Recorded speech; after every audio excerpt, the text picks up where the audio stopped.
God's power has no limits. Kung ang kagaya ng tao may limitado o may limitasyon, ang Panginoon ay wala.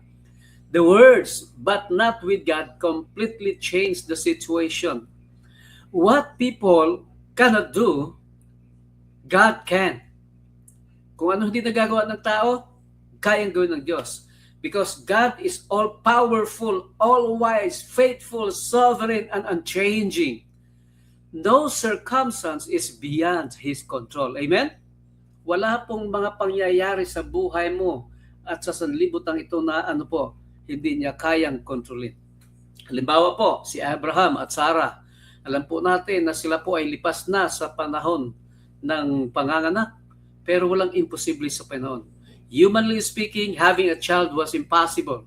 Yet God fulfilled His promise with the birth of Isaac. Parang katulad po yan ng isang taong, limbawa, ikaw ay nalakan. Meron akong nakilala na siya po ay pumasok sa CR. Nung siya mag-CR na, nung siya lalabas, pagkatapos niya mag-CR, nung siya lalabas, hindi po niya mabuksan yung pintuan palabas. Mag-isa siya doon sa loob. Nagsisigaw siya, tumatawag, inabot na yata siya ng 1 oras doon sa loob o 2 oras. At humihingi ng tulong para lang mabuksan yung pintuan at siya makalabas.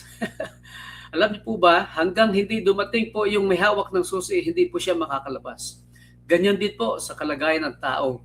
God holds the key to situation that seems permanently close to us.